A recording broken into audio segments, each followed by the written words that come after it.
Што све информации да закажа, да ти кажам, ја ќе ја прегледам 2-3 пати емисијава, за да малце да ми прими, да ви кажам, а не е лошо и вие да прегледате уште едно. Дечки, здраво, петок и време е нормално за клоничарски муавети. Поштование е прва епизода во новата година, дозволете да ви честитам новогодишните празници. Малце е касно, уште у понеделникот беше, али бољи касно него никад. Со нас, као што може да видите, имаме гостин, Круме. Драго ми е што ќе не дружиш денеска. Зашто го викнавме, ќе ви каже и сама или ја да најавам. Го отупевме со фудбалом, го отупевме фудбал, па фудбал, вака, така. Си изнапишувавте пораки у инбокс. Значи имаше луѓе што бараат да видат некој што малце ќе знае да ни ги подобјасни америчките спортови или по-конкретно НФЛ. Круме, почни да збориш нешто, како си, дали си добар. Иначе не знам дали не пратите, ама Круме е човекот што ја го доби скутерот, односно второ место на нашиот надпревар на Моцарт. Сигурно не да е со него, пошто е малце ладничко периодот, али ќе ти се најде за летоска. Добре ни дојде. Како почна да гледаш НФЛ? Па почна да гледам НФЛ поактивно пред 3 години, по налог да речем на другари, ајде да почне да се гледа. Искрено, од први бев малку скептичен, пошто нели делува нака се удараат со кациги, ама како завлегува играва, така поише сваќаш дека не е уствари така, дека е нешто поише тактика и други знаења. Така да Јас спомнав и пред некоја емисија. ми влезе под кожа. Ти влезе чивија и мене ми влезе на прошлиот Супербол. Другарче имам Иво што има живеено во Америка и он ме натера, ја навијам за Минесота, дека нема да се стравам да кажам за кој навијам. И он ми стави чиве, у принцип е птен интересно, не е како бейсбол, еднашка пробав да гледам бейсбол, тоа, па, како да ти кажам, бољи нем филм да гледаш него бейсбол, поинтересен ќе биде, со поише настани. Добро, бейсболот е интересен на свој начин, меѓутоа добро. НФЛ пак е поатрактивен, најпопуларен е во Америка, најмногу го пратат американците, го третираат како најнивни спорт. Национален, да речем. Национален спорт. Нема канадска екипа во другиве, има нели во NBA, во хокеј има канадски екипи, во НФЛ нема се уште канадска екипа, сите се американски екипи. Јасно. Се надпреваруваат. Те викнавме, пошто викендов почиња плейоф. Дај да објасниме на луѓето, не само на нив, ја многу не разбирам како се стига НФЛ до плейоф, што е плейофов, не е како NBA до 4 добиени, таму ако земат да играат до 4 ќе цркнат.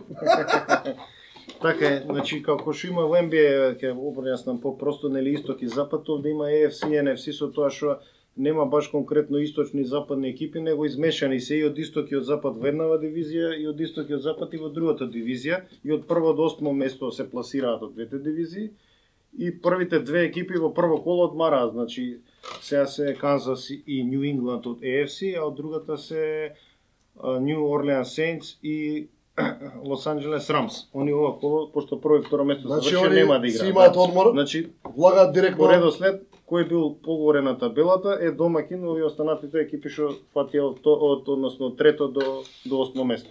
Играат меѓу себе со еден натпревар се игра, со тој што завршил повисоко на табелата има предност на домашен терен. Јасно. А Суперболот е практично финалето. Суперболот е последниот натпревар, се игра во Атланта оваа година, секоја година се бира различен домакин. Може да се погоди домакинот, до сега се нема погодено. Можеше да биде тоа Атланта, они се добра екипа, меѓутоа испадна, не се пласира во плейоф. И моиве Минесота отидоа на одмор порано. Чикаго ги испрати дома во последното коло. Знам, гледам, кјути ќе ми пукнеше срце. Сакам да ги разгледаме паровите, пошто видов и според коефициенти дека се изедначени овие и ќе биде малце тешко да се погодат. Сакам твое мислење да слушнам. Не само мое, американско мислење, сите до сега најизедначен плейоф ќе биде, посебно овие 4 парови што ќе се играат овој викенд. Први се Хјустон со Индианаполис, па после Далас Сиетл, Балтимор Чарџерс и Чикаго Филаделфија. Тие си Далас е ноќта сабота према недела, овие се во недела, другите два надпревари. Да. И плюс и нормално време се ќе може да гледаме и на телевизија. Па ја препорачувам сите да се гледаат или кој што може да ги снима. Јас со мало дете овој 2:15 тешко да го гледам, освен ако не се разбуди. Ајде, кажуј ми една по една, значи ја ливче морам да ставам. И претходно предност има тој што завршил повисоко на во регуларен дел од сезона на Хјустон е домаќин, меѓутоа во овие плейоф утакмици, посебно кај овие две изедначени екипи, нема некоја голема предност, да речеме. Индианаполис на крај фатија залет, мислам. Фатија, да, од вториот дел, како што се од средина на сезона, фатија убав залет и играат доста добро и се доста големо изненадување според многу луѓе. Така да, значи, мислам, по тебе Хјустон Индианаполис? Па по мене јас лично би типувал двојка и мислам дека ќе оди Индианаполис понатаму. Се не знам како е границата, мислам дека беше 48,5. Мислам дека ќе биде минус поени. Двојка или значи, минус? За по-храбрите двојка, за по-реално минус поени. Минус. Граница. Добро, после имаме Далас Сиетл. Далас е најпозната и најскапа франшиза во светот као клуб. Мислам дека е некој 4 милиарди и нешто е проценет клуба. Да. Од сите клубови зборам тука и фудбал, нели, Манчестер, Барселона, значи најскап комплет, клуб, значи, фан факт ова, ја не го знам. Да, после дугачко време се пласираат у плейоф и сега не знам како ќе се носат со притисокот. Они се домашна екипа. Може да ги тепаат Сиетл, ама може и Сиетл да тепаат, така да тука по мене може уште по-храбро да речеме една нерешено да заврши во регуларен дел, па после кидат у продолжетци си игра. И што се дешава? И кој прв, ако ќе постигне поен у продолжетци, победе.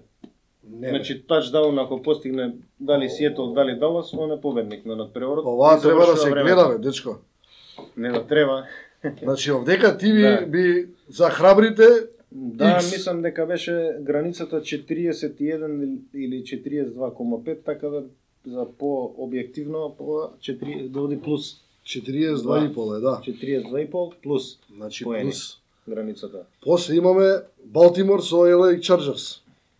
Балтимор е поранешен шампион на NFL. Chargers е екипа што се крева последниве години и доста добро игра, беше енигма за екипи, за доста луѓе и за мене до негде, меѓутоа мислам дека покрај тоа што како франшиза се појаки Балтимор, мислам дека и овде ќе биде двојка, според мене. Значи изненадување мислиш ќе има некој мало?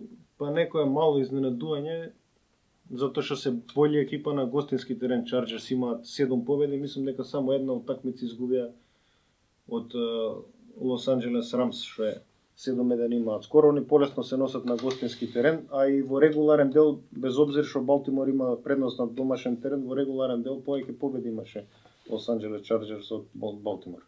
Јасно. Значи тука коефициентов мамка ќе искочи. Како беше границата, извини? Тука границава ни е 47,5. 47,5 ќе биде плюс така 23-25 нешто од прилика. Добро. Ја за ова све ќе ти верувам на тебе. Чикаго, Филаделфија. Задња недела 10:40. Сега Чикаго, Филаделфија. Сега предпоставljam дека овие ќе ги погодиме и у недела пуканки и си гледаме НФЛ и чекаме пара. Чикаго, Филаделфија, значи Филаделфија е актуелен шампион од прошлата сезона. И ова го знаев, само да знаете. А Чикаго е најдобра екипа у одбрана оваа година и доста добро ни се базира нивната игра на одбрана. Така да овој надпревар ќе биде сигурен минус. И пониска е границата 40,5. Да, сигурен минус, а за по-храбрите може двојка да биде, пошто ја мислам дека Филаделфија, пошто го фати не 5 до 12 возот, него последна една минута, до 12 што се вика, и бидејќи актуелен шампион, мислам дека ќе догураат барем уште едно коло, и ради гледаност, и ради актуелен шампион, и поискусна екипа се сепак од Чикаго, без обзир на што Чикаго заврши пред нив на табелата у регуларен дел на сезона. Јасно.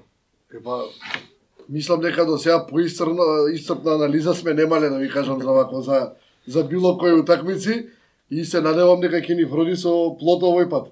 Пошто ја правев по некоја анализа, ама све за по едно голче не реметат. Јас се надевам дека ќе помогнам во моја анализа.